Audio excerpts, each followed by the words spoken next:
تیسرے عشرے کی دعا ضرور سن لیں۔ 21 رمضان سے آخری روزے تک یہ ایک تسبیح پڑھ لیں۔ اللہ اور اس کے نبی بہت خوش ہوتے ہیں۔ یہ تسبیح زیادہ سے زیادہ پڑھیں۔ محترم ناظرین، رمضان المبارک کے بابرکت مہینے کے آخری عشرے کے حوالے سے ایک بہت ہی محبوب دعا آپ کی خدمت میں لے کر حاضر ہوا ہوں۔ جو اس دعا کو 21 رمضان المبارک سے آخری روزے تک پڑھ لیتا ہے وہ اپنی آنکھوں سے اپنی تقدیر بدلتے دیکھتا ہے۔ 21 رمضان سے آخری روزے تک صبح و شام 100 مرتبہ یہ دعا پڑھیں اور اس آخری عشرے میں زیادہ سے زیادہ صدقہ کریں۔ مصیبتیں اور تکلیفیں جڑ سے ختم ہو جائیں گی، گھر میں خوشحالی اور دولت کا ڈھیر لگ جائے گا۔ ماہ رمضان 2025 کا سب سے مقبول وظیفہ نیا گھر چاہیے، نئی گاڑی چاہیے یا کسی بھی قسم کی بیماری میں مبتلا ہیں، شفا چاہتے ہیں تو یہ دعا پڑھ لیں۔ اس کی تمام پریشانیاں، تمام بیماریاں، تمام دکھ، تمام تکلیفیں، رزق، دولت کی تنگی، بے اولادی کی تابعداری جیسے سارے مسئلے حل ہو جائیں گے۔ ان کے گھر سے بے سکونی، بے برکتی کا خاتمہ ہو جائے گا۔ یہ دعا پڑھنے سے، اس کا وظیفہ کرنے سے اللہ تعالیٰ رمضان المبارک میں ہی انسان کو اپنی نعمتوں سے مالا مال کر دے گا کہ وہ خود حیران رہ جائے گا اتنا مال دولت کیسے آ گیا۔ یہ ایسا بابرکت والا مہینہ ہے کہ اس کا اول حصہ رحمت اور درمیانی حصہ مغفرت اور آخری جہنم کی آگ سے آزادی کا ہے۔ جو شخص اس میں اپنا غلام پر نوکری کا بوجھ کو ہلکا کر دے گا، اللہ اس کی مغفرت فرما دے گا اور الگ سے آزادی عطا فرمائے گا۔ اس مہینے میں 4 چیزوں کی کثرت کیا کرو، جس میں سے 2 چیزیں اللہ کی رضا کے لیے ہیں اور 2 چیزیں ایسی ہیں جن سے تمہیں سارا کام نہیں۔ 2 چیزیں جن سے تم اپنے رب کو راضی کرو، وہ کلمہ طیبہ، استغفار کی کثرت، اور 2 چیزیں یہ ہیں، جنت کی طلب کرو اور جہنم کی آگ سے پناہ مانگو۔ جو شخص کسی روزے دار کو افطار کروائے یا پانی پلائے گا، اللہ اسے میرے حوضے سے پانی پلائے گا، جس کے بعد جنت میں داخل ہونے تک اسے پیاس نہیں لگے گی۔ تو ناظرین، یہ تفصیلی حدیث ہر مسلمان کو اپنے بلند کر لینی چاہیے۔ اس حدیث میں اللہ کے رسول صلی اللہ علیہ وسلم نے رمضان کے مہینے کے وہ کام تفصیل کے ساتھ بتائیں جن کا رمضان میں تمام کرنا چاہیے، اور رمضان میں جو اجر و ثواب بڑھا دیا گیا ہے اس کا بھی ذکر فرمایا، تاکہ ہر مسلمان اس مبارک مہینے میں شوق کے ساتھ عبادت کرے۔ محترم ناظرین، یہ انسانی فطرت ہے کہ اسے کسی چیز میں زیادہ فائدہ نظر آتا ہے تو اس کی رغبت اس جانب بڑھ جاتی ہے۔ تو ناظرین، یاد رکھیے کہ اللہ تعالیٰ نے یہ مبارک مہینہ ہمیں اسی لیے عطا فرمایا ہے کہ 11 مہینے انسان دنیا کے کاموں میں مشغول رہتا ہے، جس کی وجہ سے دلوں میں غفلت پیدا ہو جاتی ہے، روحانیت اور اللہ کے قریب ہونے میں کمی واقع ہو جاتی ہے۔ تو رمضان المبارک میں آدمی اللہ کی عبادت سے اس کمی کو دور کر سکتا ہے، دلوں کی غفلت اور زنگ کو دور کر سکتا ہے، تاکہ اللہ تعالیٰ کا قرب حاصل کر کے زندگی کا ایک نیا دور شروع ہو جائے۔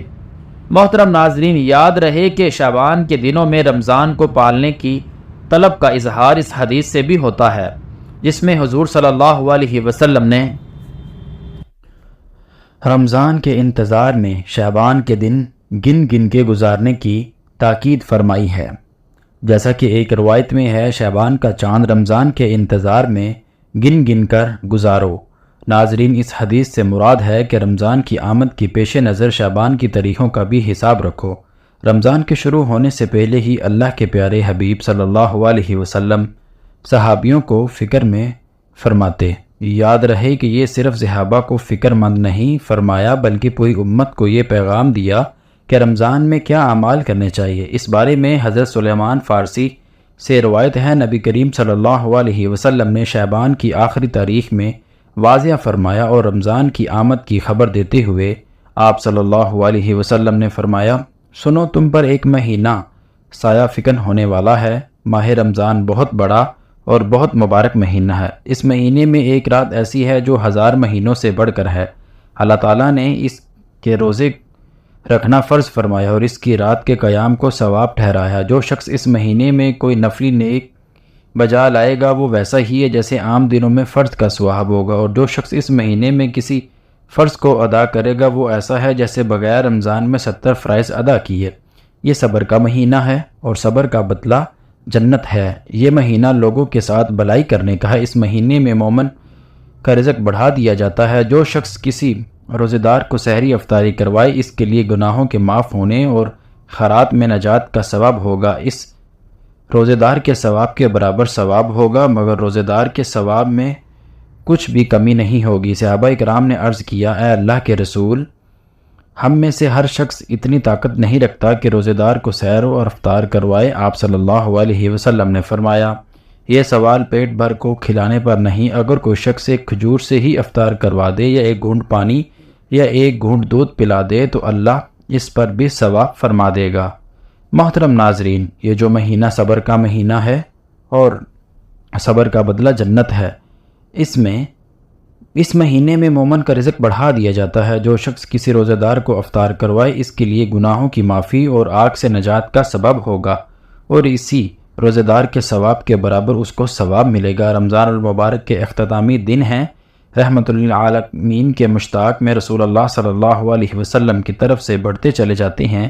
رمضان سے پہلے 2 ماہ آپ صلی اللہ علیہ وسلم کے ہاں رمضان کا تذکرہ شروع ہو جاتا، جیسا کہ ایک روایت ہے، رسول اللہ صلی اللہ علیہ وسلم رجب میں دعا فرماتے، اے اللہ ماہ رجب اور شعبان میں برکت نازل فرما اور ہمیں رمضان نصیب فرما۔ جب رسول پاک صلی اللہ علیہ وسلم شعبان کا مہینہ میں داخل ہوتے، یہ زود و شوق بڑھا دیا جاتا اور آپ اس مہینے کے شب و روز گویا رمضان جیسے رنگ اختیار کرتے۔ یاد رہے کہ شعبان کا مہینہ گزر گیا ہے، رمضان کا مہینہ بھی آپ اختتامی مرحلہ میں ہے۔ جیسے ہی رمضان کا چاند نظر آتا ہے، رمضان کا مہینہ شروع ہو جاتا ہے۔ اس مہینے میں ہمارے پیارے آقا صلی اللہ علیہ وسلم نے کون سے کام کرنے کی تاکید فرمائی ہے اور کس دعا کو پڑھنا چاہیے، اس کے حوالے سے آپ کو بتا رہا ہوں۔ اسی لیے گزارش ہے کہ آپ ویڈیو کو لازمی دیکھیں، آخر تک دیکھیں، کیونکہ ہم آپ کو آج کی ویڈیو میں بتائیں گے رمضان المبارک کے اختتامی دنوں کو کس طرح سے گزاریں،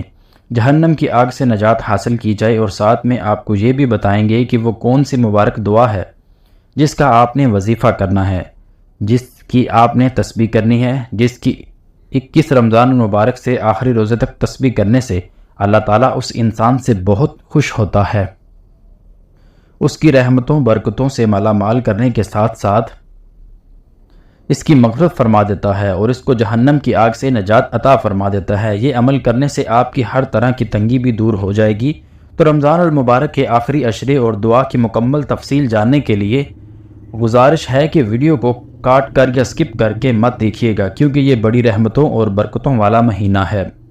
اگر ان وظائف کو آپ نے کاٹ کر یا سکپ کر کے دیکھا تو یہ موقع سال بعد آنا ہے، پھر پورا سال پچھتاؤ گے۔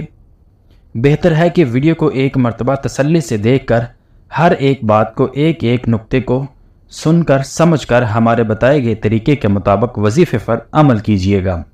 محترم ناظرین، رمضان المبارک کو 3 عشروں میں تقسیم کیا گیا ہے، جس میں پہلا عشرہ رحمت کہلاتا ہے۔ اس میں اللہ تعالیٰ کی بے پناہ رحمتیں اس بابرکت مہینے کے آغاز میں امت مسلمہ پر نچھاور ہوتی ہے، اور دوسرا عشرہ جو مغفرت کا ہے، اور یہ مہینہ حضور پاک صلی اللہ علیہ وسلم کی امت کے لیے خاص کیا گیا ہے، جس میں آپ صلی اللہ علیہ وسلم کی امت بخشی جاتی ہے، ان کی مغفرت کی جاتی ہے۔ تو دوسرا عشرہ امت محمدیہ کی مغفرت کے لیے ہے کہ جس میں مغفرت کی دعائیں کی جاتی ہیں، اور تیسرا عشرہ جہنم کی آگ سے نجات کا عشرہ کہلاتا ہے۔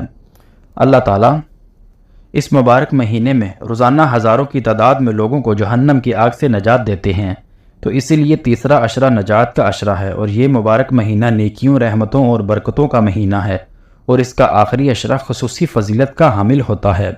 یہ عشرہ مغفرت اور جہنم سے نجات کا ذریعہ ہے، جس میں لیلۃ القدر جیسی بابرکت راتیں بھی آتی ہیں۔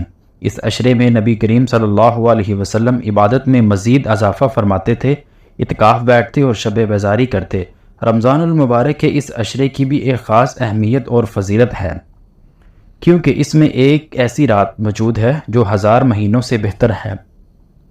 جو بندہ اس رات کو پا لیتا ہے اور عبادت میں مشغول رہتا ہے، اللہ تعالیٰ اس بندے پر خاص کرم کرتا ہے۔ اللہ تعالیٰ اس کے صغیرہ کبیرہ گناہوں کو بخش دیتا ہے، اس کی مغفرت کر دیتا ہے، اس کو جہنم کی آگ سے نجات عطا فرما دیتا ہے۔ جب انسان اسی دنیا میں اللہ تعالیٰ کی عبادت کر کے خود کو بشکوا لیتا ہے تو پھر اس کے لیے دنیا اور آخرت کی ساری منزلیں آسان کر دی جاتی ہیں، اس کے قدم قدم پر کامیابی نصیب ہوتی ہے، دنیا کے اسباب کے حوالے سے اس کی ہر پریشانی دور کر دی جاتی ہے، اور اس کی آخرت بھی بہت زیادہ اجر و ثواب والی کر دی جاتی ہے۔ رمضان المبارک کے آخری عشرے کی فضیلت اس وجہ سے بھی زیادہ ہے کہ اس عشرے میں قرآن مجید نازل ہوا، اور جس مبارک رات میں قرآن پاک نازل ہوا اس کی اہمیت اور فضیلت کے بارے میں قرآن مجید میں بھی ارشاد ہے، لیلۃ القدر خیر من الف شہر، یعنی یہ رات 1000 مہینوں سے بہتر ہے۔ سورۃ لیلۃ القدر کی آیت نمبر 3 میں اس رات میں عبادت،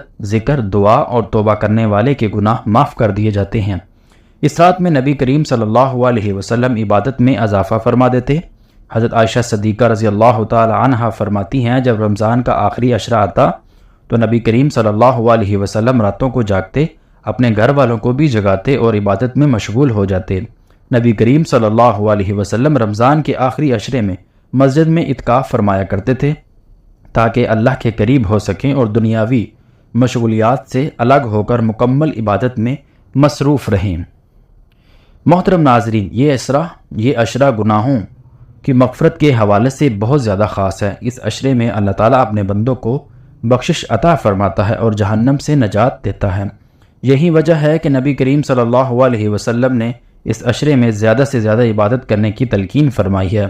حضرت عائشہ نے نبی کریم صلی اللہ علیہ وسلم سے دریافت فرمایا کہ اگر میں لیلۃ القدر کو پا لوں تو کون سی دعا پڑھوں؟ نبی کریم صلی اللہ علیہ وسلم نے فرمایا، یہ دعا پڑھو۔ ترجمہ: اے اللہ، تو معاف کرنے والا ہے، معاف کرنے کو پسند کرتا ہے، بس مجھے معاف فرما۔ یہ دعا اس عشرے میں کثرت سے پڑھنی چاہیے تاکہ اللہ تعالیٰ کی رحمت اور مغفرت حاصل ہو سکے۔ محترم ناظرین، اس عشرے میں نبی کریم صلی اللہ علیہ وسلم کے بتائے ہوئے مختلف اذکار اور دعائیں پڑھنی چاہیے جو درج ذیل ہیں۔ نمبر 1، استغفار اور توبہ۔ رمضان کا آخری عشرہ مغفرت کا عشرہ ہے، اسی لیے زیادہ سے زیادہ استغفار کرنا چاہیے۔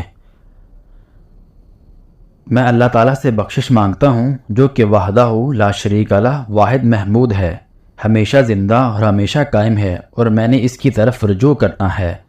نمبر 2، درود شریف۔ نبی کریم صلی اللہ علیہ وسلم پر درود بھیجنا بہت بڑی نیکی ہے۔ اللہم صلی علی محمد، یہ پوری درود شریف پڑھنا۔ اللہم صلی علی محمد وعلی آل محمد کما صلیت علی ابراہیم وعلی آل ابراہیم انک حمید مجید۔ اللہم بارک علی محمد وعلی آل محمد کما بارکت علی ابراہیم وعلی آل ابراہیم انک حمید مجید۔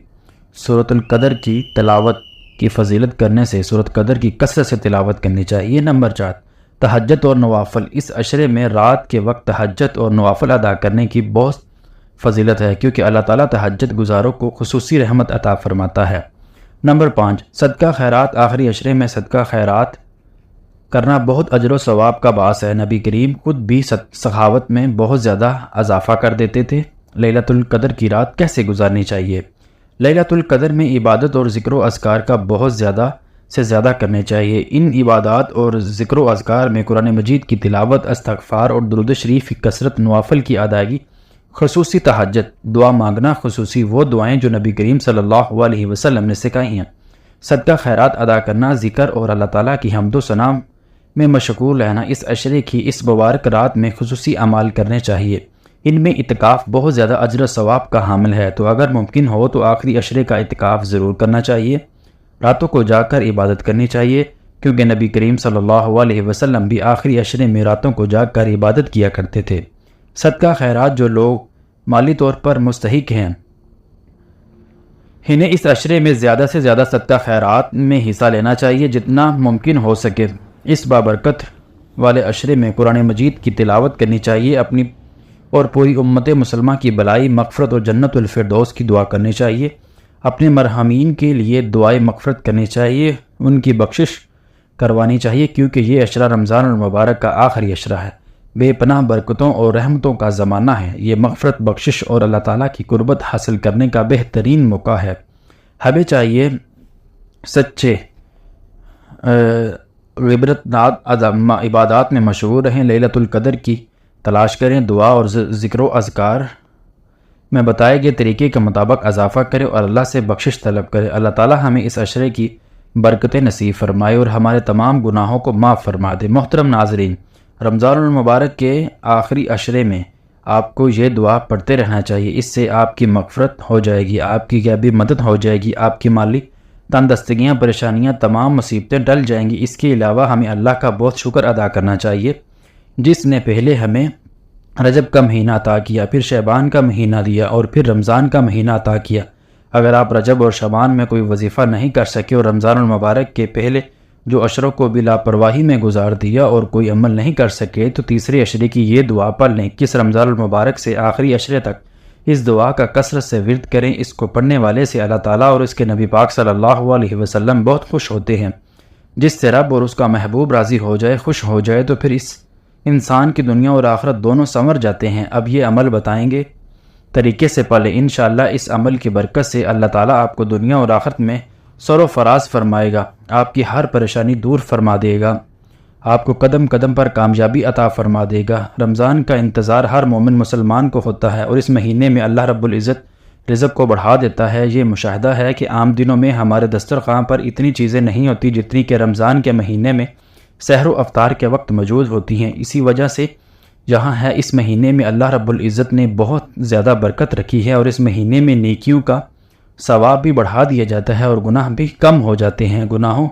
گناہ گار انسان بھی نیک کی جانب دوڑ جاتے ہیں اور برائی کا راستہ چھوڑ دیتے ہیں۔ تو اب آپ نے رمضان کے آخری عشرے میں قدر کرتے ہوئے اپنے گناہوں کی بخشش کروانی ہے اور اللہ اور اس کے نبی پاک کو یہ عمل کر کے راضی کر لینا ہے۔ یہ بابرکت عمل ہے، اس کی طاقت کا اندازہ آپ کو خود ہی ہو جائے گا۔ جو بندہ یہ عمل کرتا ہے وہ اتنا فیض یاب ہوتا ہے کہ اس کے تمام مسائل حل ہو جاتے ہیں۔ وقت کی نزاکت کو مد نظر رکھتے ہوئے آپ کو عمل بتانے کا طریقہ بتا دیتا ہوں۔ آپ نے 21 رمضان المبارک سے آخری روزے تک یعنی عشرہ نجات میں جو دعا ذکر کرنی ہے وہ اس طرح پڑھنی ہے اور یہ تسبیح کس طرح پڑھنی ہے۔ آپ نے اس عمل کو کرنے کے لیے کوئی وقت اور جگہ مقرر کر لینی ہے اور اس وقت آپ نے سب سے پہلے نبی کریم صلی اللہ علیہ وسلم کی ذات اقدس پر درود شریف پڑھنا ہے۔ ایک مرتبہ ثواب کے لیے میرے ساتھ بھی درود پاک پڑھ لیں۔ اللہم صلی علی محمد وعلی آل محمد کما صلیت علی ابراہیم وعلی آل ابراہیم انک حمید مجید۔ اللہم بارک علی محمد وعلی آل محمد کما بارکت علی ابراہیم وعلی آل ابراہیم انک حمید مجید۔ درود پاک پڑھنے کے بعد آپ نے تیسرے عشرے کی دعا پڑھنی ہے۔ اے اللہ، تو معاف کرنے والا ہے، معاف کرنے کو پسند کرتا ہے، پس مجھے معاف فرما۔ اس کو کثرت سے پڑھنا ہے، جتنی آپ کی توفیق طاقت ہو۔ آپ نے تیسرے عشرے میں اس کو زیادہ سے زیادہ پڑھنا ہے اور اس کے علاوہ آپ جتنا چاہیں آپ پڑھ لیں، لیکن جب یہ عمل کرنے کے لیے بیٹھیں تو اس دعا کو آپ نے کم از کم 100 مرتبہ پڑھنا ہے، یعنی ایک مکمل تسبیح آپ نے اس دعا کی پڑھنی ہے اور اس کے بعد ایک تسبیح آپ لوگوں نے یا راضی کو اس کو مکمل تسبیح پڑھنی ہے۔ اس کے بعد اتنی ہی درود پاک پڑھنی ہے جتنا آپ نے وظیفہ شروع کرنے سے پہلے پڑھا تھا۔ ناظرین، اس عمل کو مکمل ہو جائے تو میرا سب کو یہی پیغام ہے کہ رمضان بخشش کروا لیں، اپنے محرومین کے لیے دعا کریں، ان کی بخشش کی دعا کریں اور اپنی دنیا اور آخرت کے لیے اللہ تعالیٰ سے دعا مانگے، اپنے حق میں فیصلے کروانے کے لیے اللہ تعالیٰ سے دعا مانگے اور 21 رمضان المبارک سے آخری روزے تک کثرت کے ساتھ یہ دعا پڑھتے رہیں۔ وظیفے کا وقت مقرر ہو تو بتائیں گے طریقے کے مطابق وظیفہ کریں اور وظیفہ کرنے کے بعد جتنا بھی چاہیں اس دعا کو پڑھ سکتے ہیں، اس کا ورد کر سکتے ہیں۔ 21 رمضان سے آخری روزے تک زیادہ سے زیادہ اس دعا کو پڑھ کر اللہ تعالیٰ اور اس کے نبی پاک صلی اللہ علیہ وسلم کو خوش کر سکتے ہیں اور اپنی بخشش کروا سکتے ہیں۔ دعا ہے کہ اللہ تعالیٰ ہم سب کو رمضان المبارک کے اس آخری عشرے تسبیحات، عبادات اور ذکر و اذکار لیلۃ القدر میں قیام کرنے کی طاقت اور توفیق عطا فرمائے۔ ہم سب کو نماز باجماعت پڑھنے کی توفیق عطا فرمائے اور ہمارا خاتمہ ایمان پر فرمائے اور رمضان المبارک کے اس عشرے میں اپنی خاص رحمتوں اور برکتوں سے مالا مال فرمائے، ہمیں جنت کا حقدار بنائے۔ آمین ثم آمین۔ دعا ہے کہ اللہ تعالیٰ میرا سنانا اور آپ کا سننا اپنی بارگاہ الہی میں قبول و منظور فرمائے۔ آمین۔ ناظرین، گزارش ہے اللہ تعالیٰ کے 99 ناموں میں سے ایک نام کمنٹ باکس میں ضرور ٹائپ کریں۔ جزاک اللہ۔